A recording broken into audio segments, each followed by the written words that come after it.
church planting can be hard, and it's actually our belief that it is harder today than it has ever been before. And so today on Practical Church Planting, we're going to give you 6 specific challenges that we often face when we plant churches today.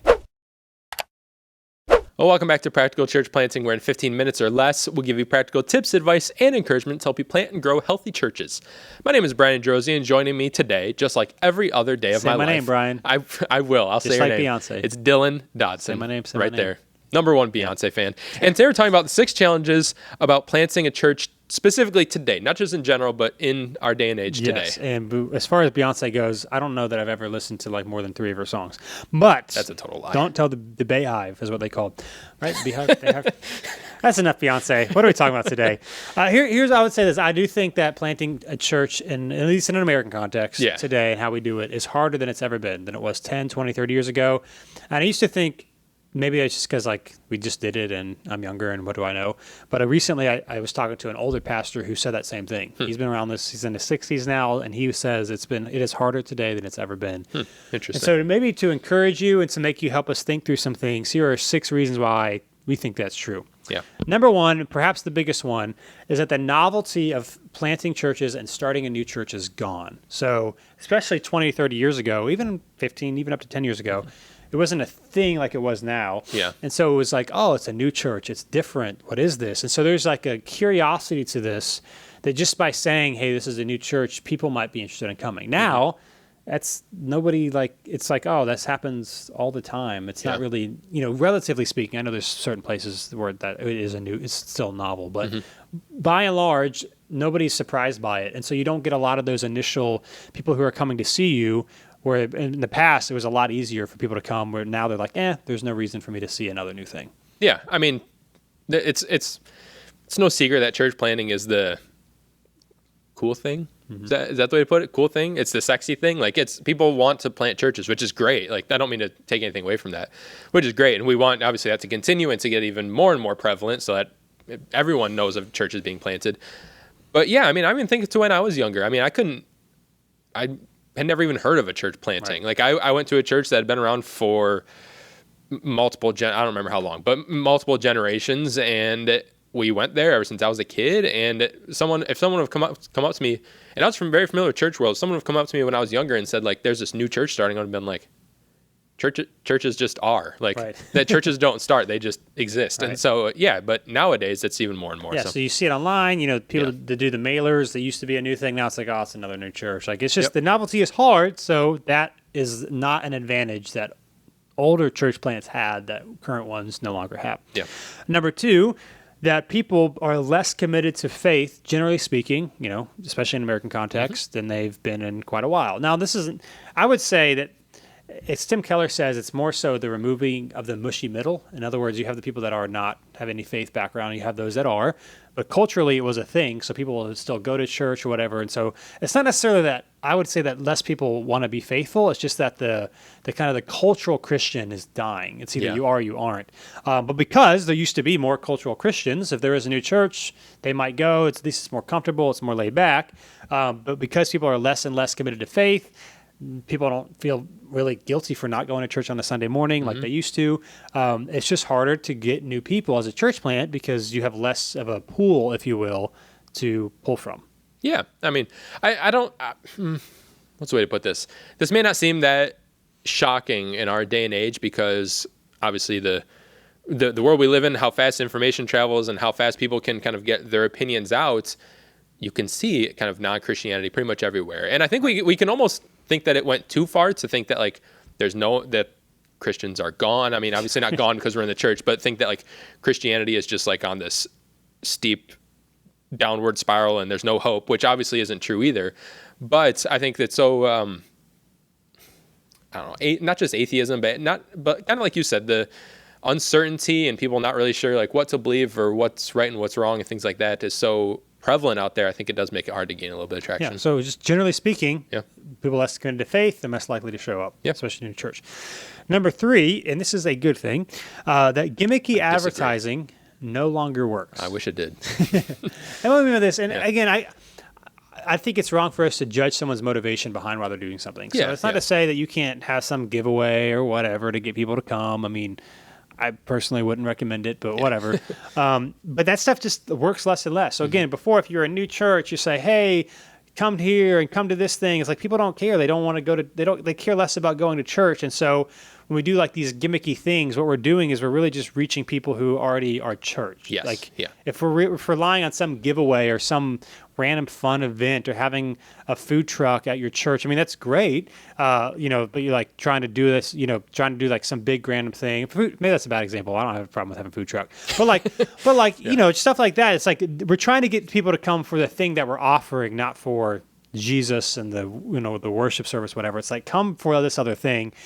People still know that they're going to a church, and if they don't want to go to a church, then there's no gimmicky thing that's going to work. Like if somebody were to invite me to a mosque or to wherever, like there's nothing that's going to get me there because I'm just not going to go. And I think less and less people are, have a faith background in them, and so they're just not going to come for some random gimmicky advertising thing. Yeah, I think this used to work a lot better because the church has always, at least the way I see it, the church I feel like has always in the past been behind kind of the secular world in terms of things like marketing and advertising. They've always kind of been more traditional, and the world itself has always been a lot more kind of forward.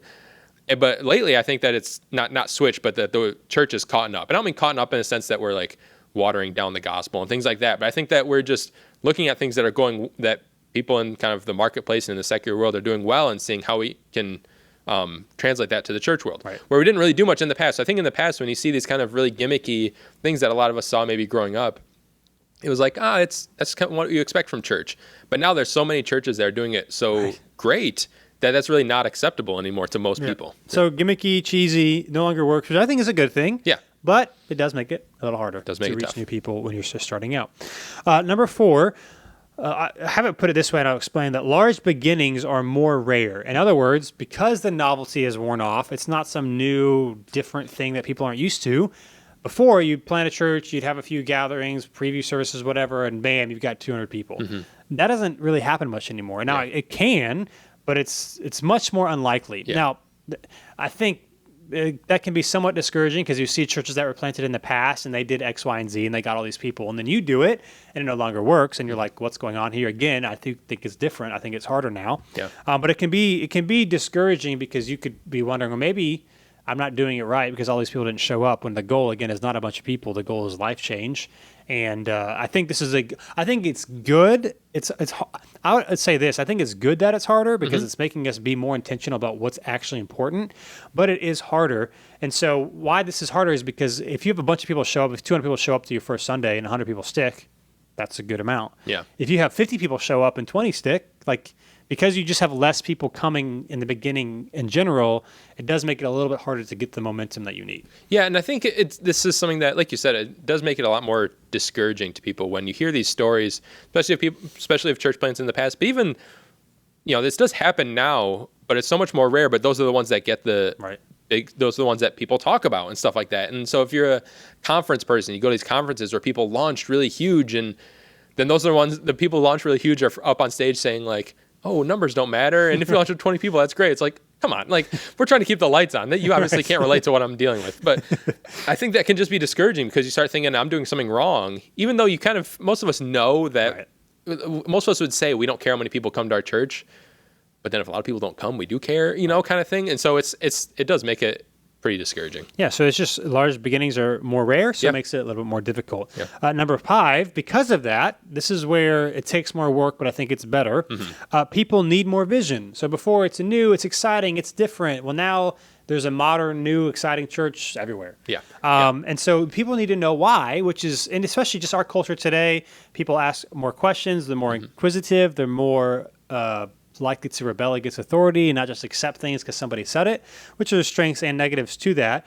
But you need to give people a vision. And I'm not just saying like, we're going to do this awesome, amazing thing. Like, people need to see why you're planting a church. Like, why Jesus matters in the first place. Like, what's the point of church planting? What's the point of why is this helping us reach more people? Why is this helping us advance the gospel? People need to see more than just, we want to be this big of a church and we want to be in this facility. They need to see what's the point of this at all. And so it requires you to do deeper work, harder work, slower work, and even smaller work.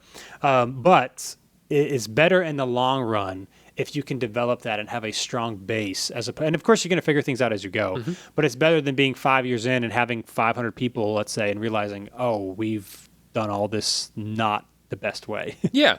I mean, I think that you can take kind of a smaller start and really turn it into something great. But I mean, people need vision to be cast. People need to see kind of where they're going, and not in a sense of this is why we're different than everybody else, or this is why we're. I don't think many people say this is why we're better, but this is why we're this unique church or whatever. People don't need to go to the most unique church, and people aren't asking for that, but they just need to know that what you're doing in the church and what they're doing with the church is important. So casting that vision and showing them where you're going, I think, is really important. Yeah, and so the next one with that, we would say this, that church plants can't offer the same things that modern established ones can. Yeah, and here's what I mean. That's good. 20, 30 years ago, when you started a church, like churches, the vast majority of them, I know there were some exceptions, didn't really have a ton of media and graphics. Social media was not a thing. Like there was just, if you were new, it was different. Yeah. Well, now, and if you're modern, that's different. Well, now there's a lot of modern churches. And so what what you'll see is there's churches that are modern and they have great social media and they have great bands and they've got great lights. I'm not saying that this is not bad, but when you're a new church plant, you don't have those things. Yeah. And so before you were just competing is the wrong word, but if you were offering something different because you were modern and you were laid back. Well, now you're offering something that's already being offered, but to some degree, the other church maybe has more money and more advantage. Now, the benefit that a church plant offers is that it offers something from the beginning. It offers community. It offers a really big sense of mission.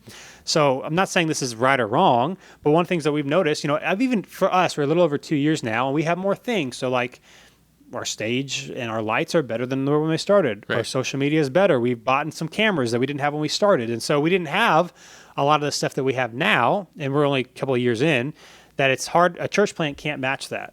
And I think it's really easy to think about all the things that you don't have instead of focusing on the strengths and what you can offer, which is community, which is a sense of mission, which is a sense of belonging, a sense of being something from the beginning and seeing what God would do. It's harder because, again, church plants are often the same thing as other modern churches, just with not all the same stuff. Yeah, that's really good. I mean, you can, as your church, you can offer... I almost said something different. That's not what I meant to say. You can offer something great to your people, and obviously you're not just there to offer them something, obviously, but there's something great that they can experience with your church without you trying to be something else. Yep. And I've talked to so many people who are trying to start something, and the only thing they look to is the one bigger church that they just everything that this church does is great. And if we could emulate everything to do. It's like you can't. Even if you want to, you can't. But also, you're not them. Like it's not authentic. Like you need to be who you are. You're a different type of leader, and that's okay. And the people that come are a different type of people, and that's fine. But be who you are, and who you are is great. Yeah, and to encourage you too, we're comparing ourselves to other churches, other pastors. The average person doesn't. They don't care. They're not thinking about it. And so instead of being so focused on all that you don't have, focus on what you do have. And if you're a smaller church, people aren't coming for the lights and the bumper videos. They're coming for the relationships. They're coming for the community. They're coming for the mission of what's happening. And so lean into those things instead of being discouraged about all the things that you don't have. Yeah. So again, those are 6 challenges I think that makes church planting harder today than ever before. The novelty is gone. People are less committed to faith. Gimmicky advertising no longer works. Large beginnings are more rare. People need more vision. And church plants can't offer some of the things that modern established ones can. And again, this may seem like, well, this is really hard. It is really hard. Yeah. But I think a slow growth of really figuring out who you are, who the church is, what God has called you to do will lead to more health in the long run than blowing up and having a bunch of people there for maybe the wrong reasons or the wrong motivations. Right. So thanks for being with us today. As always, practicalplanting.com/questions that you can submit a question. We'll talk about in a future episode. And if you have enjoyed this podcast, we would love for you to receive. We would love to receive a rating or review from you on Apple Podcasts, wherever you get it, so more people can get involved in what we're doing. And thanks for being with us. We'll be with you next time on Practical Church Planting. Thanks so much for watching this episode of Practical Church Planting. Whether you're watching on Facebook or YouTube or Practical Planting, wherever you are, whatever you're doing, make sure you like or subscribe or do whatever it's telling you to do or should do on that platform. And hey, if you are so tired of looking at our ugly faces, but you're not tired of listening to our beautiful voices, then you can find our podcast if you just search Practical Church Planting on iTunes or Google Play. Make sure not to just find it, not just to listen, but to subscribe. Make sure you subscribe. Brian, tell them to subscribe. Subscribe. See you next time.